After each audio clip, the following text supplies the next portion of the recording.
What's up everybody, it's your boy here back again with another video for you guys.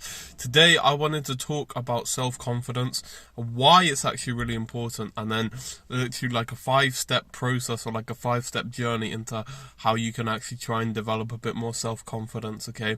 So number one, why is self-confidence important? And the main reason is because basically, I'm sure we've all been at a point where we've wanted to do stuff, whether that's start a business, whether it's study something, whether it's go abroad. It's some dream inside us that maybe we wanted to do, but we're not really sure how other people are going to react, and we're not even sure if we can actually do it ourselves. You can categorize these things into basically self-doubt and negativity and anxiety, basically. So the short of it is that if you develop more self-confidence, you reduce the amount of self-doubt you have, and you reduce some of the small anxieties you have, particularly about other people, because you're more confident in yourself. And so that means that you just kind of have more of a freedom, not just in what you can do and like your experiences and everything, but actually just that mental freedom, that extra like space of mind, which it doesn't really sound like a lot. I'm probably not selling it very well, but really it's like it's a big relief for a lot of people. And once they describe it, you can see that it's really made a difference to their life. And so that's why I think it's really important to develop self-confidence, is essentially to, remove the self-doubt, remove the small anxieties, and to be able to help you going forward in whatever you choose to do, whatever dream that is, or whether that's actually just not even a particular dream, just being more content in yourself. So those are some quick reasons why self-confidence is really important. And now I'm going to talk about a little quick journey on how you can improve your self-confidence. So the first way is to actually just look at where you are, or whatever circumstances you're in, and just accept it, okay? Regardless of what goals, what dreams you have, just accept where you are, however far that may be, however sad that may be. Just accept that this is where you are. So take stock of who you are, where you are, who you feel like on the inside. Just taking that mental pause to figure this stuff out is really important. So that's the main thing to do first. The first step is just accept where you are in life at the moment, okay? And you can apply this to different things. So you could be your self-confidence in like a fitness thing, or self-confidence in a business, but in terms of just general self-confidence as well, just accepting where you are as a person in life is really important, okay? Then the next thing to do is identify your goal or whatever, but then start working towards that, okay? So once you realize, okay, actually I'm not that good as I thought I was, or actually, I'm decent, but I'm not really as good as where I need to be, or, I'm better than other people, but I'm not really actually where my dream is, or whatever standard you're at, or, if you are exactly where you want to be, then that's good, at least you know that now. But, most people, they're not there, and so it takes that time to get there. So start working towards that in a small way, okay? So that serves a good way, because number one, you're going to acquire new skills along the way. Number two, you're actually going to feel like you're making progress towards kind of who you want to be and actually what you want to be in life. So doing that is going to just boost your confidence in so many ways. But the other thing it allows you to do is it allows you to see, as you work towards where you want to be, it allows you to make that progress and compare, how much you've changed. And sometimes that in itself is enough for people to feel happy with, okay, and increase their self-confidence. So that's the first thing. So number one, accept to where you are, and number two, start to work towards it, okay? And number three, as you're working towards whatever goal you have, or just trying to improve yourself in general, or a specific aspect, like I said, it could be specific or in a general field, then what you can then do is you need to get comfortable being uncomfortable, or just being in new situations, whether that's trying to talk to more people, if you're trying to get better at sales, whether that's just trying to study in different ways, if you've only tried one way of revising before. There's so many different things. It could be trying a new training style, if you're trying to make more progress at the gym. It could be anything really.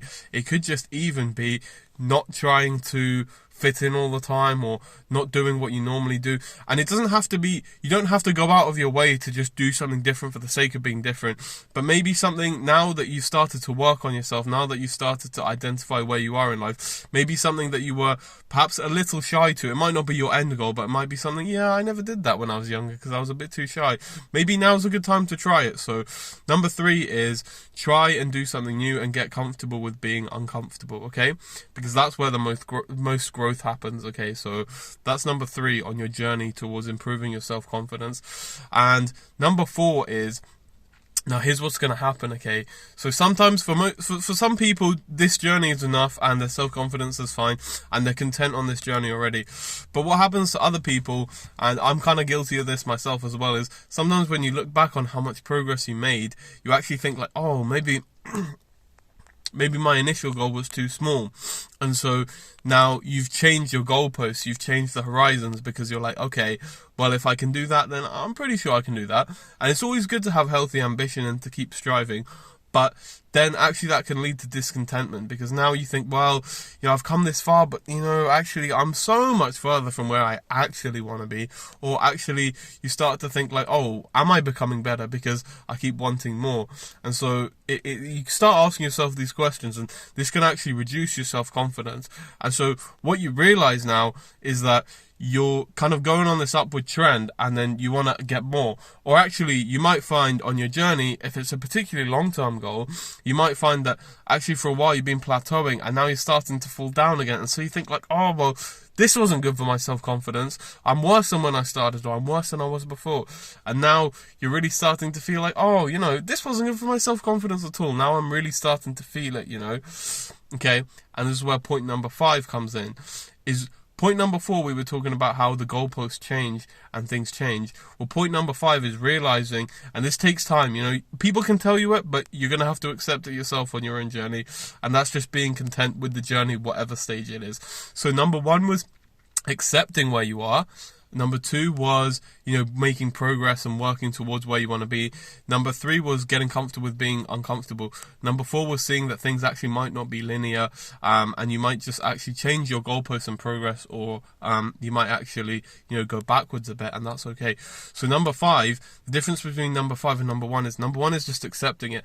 Number 5 is being content with actually what stage of the journey you're at. And that's because you realize that after all this journey, you've realized now that your goals and your progress towards them is not a linear journey anymore. You keep changing what you want, and what you want in life, what makes you happy in life, these things can change. You've realized that, you've accepted that, and you can see that actually your abilities at things, although as you tend to improve, your overall performance should improve in a field, there are days when you actually might not be as good as maybe the day before, or maybe you might have an off day or something like that. And so you realize actually that things are no longer linear, but you're okay with that because you understand that it's all part of the journey, and you finally feel content with whatever stage of the journey you're at. So that's the kind of 5 points, or the 5 stages of going on a journey to improve your self-confidence. So I hope you enjoyed that and you found it useful. This is, again, all of these videos, they're just kind of my anecdotal experiences of what I've experienced and my way of making sense of things. I'm not an expert, I'm just a student sharing what I've learned in case it might help people along the way. So if it does, just shoot me a like, drop a subscribe. Maybe I should have done that the other way around, never mind. But just like, comment, share, subscribe, share if this helped you. And check out the links as well. Be sure to take care, and peace out, guys.